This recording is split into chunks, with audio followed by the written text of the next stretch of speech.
യുദ്ധം അവസാനിപ്പിക്കുന്നതിന് വേണ്ടി ഇറാൻ സമർപ്പിച്ച പുതിയ നിർദ്ദേശങ്ങളിൽ അതൃപ്തി പ്രകടിപ്പിച്ച അമേരിക്കൻ പ്രസിഡന്റ് ഡൊണാൾഡ് ട്രംപ് ഇറാന് ദോഷവും അമേരിക്കയ്ക്ക് ഗുണവുമാകുന്ന ഒരു കരാർ മാത്രമേ അംഗീകരിക്കൂ. ഈ പരസ്പരമുള്ള ഹോർമുസ് ഉപരോധം എങ്ങും എത്താത്ത സാഹചര്യത്തിൽ US സെൻട്രൽ കമാൻഡ് എന്ത് നിർദ്ദേശമാണ് ട്രംപിന് മുമ്പിൽ വച്ചിട്ടുള്ളത്?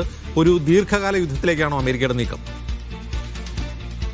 ട്രംപിന്റെ വാക്കുകളും ഇപ്പുറത്തുള്ള പ്രവർത്തനങ്ങളും തമ്മിൽ വലിയ അന്തരമുണ്ട്. കാരണം US കോൺഗ്രസിൽ അംഗീകാരം നേടി മാത്രമേ 60 ദിവസം കഴിഞ്ഞ് യുദ്ധം ആരംഭിച്ച് 60 ദിവസം കഴിഞ്ഞാൽ US കോൺഗ്രസിന് അംഗീകാരം നേടി മാത്രമേ മുന്നോട്ട് പോകാൻ സാധിക്കുകയുള്ളൂ. പക്ഷേ 60 ദിവസം പിന്നിട്ടതിന് ശേഷവും ഇപ്പോൾ യുദ്ധമില്ല എന്നൊരു പ്രഖ്യാപനം ഡൊണാൾഡ് ട്രംപ് ഒരു ഭാഗത്ത് നടത്തുന്നു.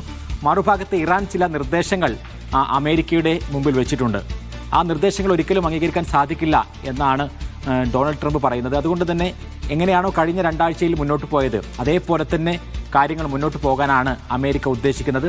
പ്രത്യേകിച്ചും ഹോർമൂസ് കടലിടുക്കിലെ നാവിക ഉപരോധം അത് അങ്ങനെ തന്നെ തുടരുക എന്നുള്ളതാണ് ഇപ്പോൾ സെൻകോമിൻ്റെ ഒരു നിർദ്ദേശമായി വന്നിട്ടുള്ളത്. കാരണം ഇവിടെ ആരാദ്യം പിൻവാങ്ങുന്നു എന്നുള്ളതാണ് ഈ യുദ്ധത്തിൻ്റെ ഗതി നിർണ്ണയിക്കാൻ പോകുന്നത്. അമേരിക്കക്കാണോ ഇറാനാണോ ഹോർമൂസിൽ നിന്ന് ആദ്യം പിൻവാങ്ങേണ്ടി വരിക എന്നുള്ളതാണ് ഏറ്റവും നിർണായകം.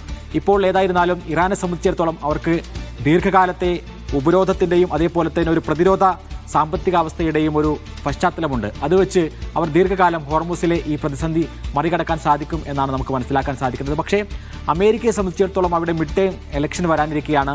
എണ്ണയുടെ വില വൻതോതിൽ വർദ്ധിച്ചുകൊണ്ടിരിക്കുന്നു. ഇനിയും ആ ഹോർമൂസിലെ പ്രതിസന്ധി തുടർന്നാൽ വീണ്ടും വലിയ എണ്ണയുടെ വില ക്രൂഡ് ഓയിലിന് $150 മുകളിലേക്ക് വരെ പോകാനുള്ള സാധ്യത കാണുകയാണ്. എന്ന് മാത്രമല്ല അമേരിക്കയിലെ പുതിയ സർവേകൾ പ്രകാരം അവിടെ 60% വരുന്ന ആളുകളും ഈ യുദ്ധം ട്രംപിൻ്റെ മണ്ടൻ തീരുമാനമാണ് എന്ന് കൂടി അഭിപ്രായപ്പെടുന്നുണ്ട്. അതിൻ്റെ കൂടി പശ്ചാത്തലത്തിലാണ് ഇപ്പോൾ യുദ്ധം അവസാനിപ്പിക്കാനോ തുടർന്നു കൊണ്ടുപോകാനോ സാധിക്കാത്ത രൂപത്തിലേക്ക് ട്രംപ് പോകുന്നത്. പക്ഷേ മറുഭാഗത്ത് നമ്മൾ കണ്ടുകൊണ്ടിരിക്കുന്നത് ഇസ്രായേലിനെ സംബന്ധിച്ചിടത്തോളം അവർക്ക് എല്ലാ തരത്തിലുമുള്ള ആക്രമണത്തിനുള്ള കോപ്പുകളും അമേരിക്ക നൽകിക്കൊണ്ടിരിക്കുന്നു. ഇസ്രായേൽ പറയുന്നത് ഈ യുദ്ധം മുന്നോട്ട് തന്നെ പോകണം എന്നുള്ളതാണ്. കാരണം ഈ യുദ്ധം തുടങ്ങിയതിന് ശേഷം ഏതെങ്കിലും തരത്തിലുള്ളൊരു ലക്ഷ്യം നേടിയെടുക്കാൻ ഇസ്രായേലിന് സാധിച്ചിട്ടില്ല. അവിടെ ഭരണമാറ്റം പെട്ടെന്നുണ്ടാകും. പിന്നീട് അമേരിക്കയ്ക്കും ഇസ്രായേലിനും പറ്റുന്ന ഒരു ഭരണക്രമമാണ് അവിടെ ഉണ്ടാവുക എന്നൊക്കെയാണ് ഇസ്രായേൽ കണക്ക് കൂട്ടിയത്. അവരുടെ ഗ്രേറ്റർ ഇസ്രായേൽ പദ്ധതിക്ക് വേണ്ടിയുള്ള നിലമൊരുക്കുക എന്നെല്ലാമായിരുന്നു. പക്ഷേ അതൊന്നും നടന്നിട്ടില്ല. അതുകൊണ്ട് വളരെ പെട്ടെന്ന് പിൻവാങ്ങരുത് എന്ന് അമേരിക്കയോട് ഏറ്റവും കൂടുതൽ പറഞ്ഞുകൊണ്ടിരിക്കുന്നത് ഇസ്രായേലാണ്. ഇസ്രായേലിന്റെ പ്രതിരോധ മന്ത്രി അതുകൊണ്ട് തന്നെ ഒരു 30 ദിവസം കൂടി എക്സ്റ്റെൻഡ് ചെയ്യാൻ പറ്റില്ലേ ട്രംപിന് എക്സിക്യൂട്ടീവ് ഓർഡറിലൂടെ?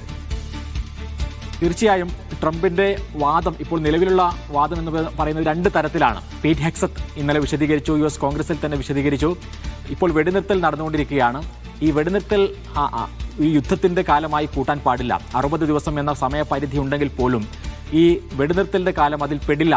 ഈ ഡിബേറ്റാണ് യുദ്ധത്തെ അനുകൂലിക്കുന്ന ആളുകളും പ്രതികരിക്കുന്ന ആളുകളും തമ്മിൽ ഇപ്പോൾ അമേരിക്കയിൽ നടന്നുകൊണ്ടിരിക്കുന്ന ഏറ്റവും പ്രധാനപ്പെട്ട ഒരു ഡിബേറ്റ് എന്ന് പറയുന്നത്. അത് അതിൽ ഉൾപ്പെട്ടിട്ടില്ല എന്നൊരു വിഭാഗം വാദിക്കുന്നു. പക്ഷേ ഈ വെടിനിർത്തൽ കാലയളവ് 60 ദിവസത്തിൽ പെടുത്താൻ പാടില്ല എന്ന് പറയുന്നു.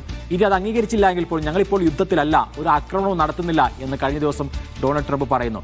അപ്പോൾ അതുകൊണ്ട് തന്നെ ഈ 30 ദിവസത്തെ പരിധി പോലും ഇല്ലാതെ തന്നെ പഴയ ഈ നിയമപ്രകാരം തന്നെ 60 ദിവസം ആയിട്ടില്ല ഞങ്ങൾ യുദ്ധം തുടങ്ങിയിട്ട്, അല്ലെങ്കിൽ ഇപ്പോൾ യുദ്ധമില്ല എന്നൊക്കെയുള്ള നിലപാടുകൾ സ്വീകരിച്ചുകൊണ്ടാണ് ഡൊണാൾഡ് ട്രംപ് മുന്നോട്ട് പോകുന്നത്.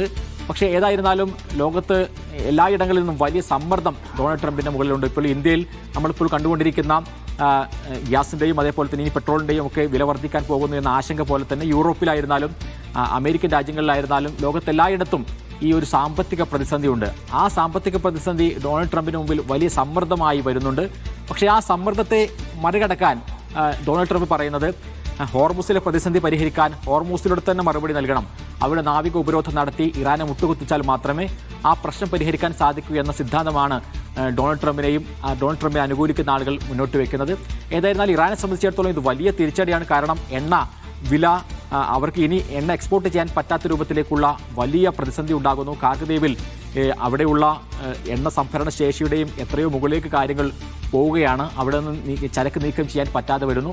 ഈ അവസ്ഥ മുന്നോട്ട് പോയി കഴിഞ്ഞാൽ ഇറാൻ മുട്ടുമടക്കേണ്ടി വരും എന്നും അമേരിക്ക മനസ്സിലാക്കുന്നുണ്ട്. പക്ഷേ അതിന് കീഴടങ്ങുമോ എന്നുള്ളതാണ് പ്രധാനം. കഴിഞ്ഞ ദിവസവും മുജ്തബ ഖാംനായിയുടേതായിട്ടുള്ളൊരു പ്രസ്താവന വന്നു. ഒരിക്കലും ഈ ഒരു യുദ്ധത്തിൽ വിട്ടുകൊടുക്കില്ല എന്ന നിലപാട് അവർ എടുക്കുന്നു.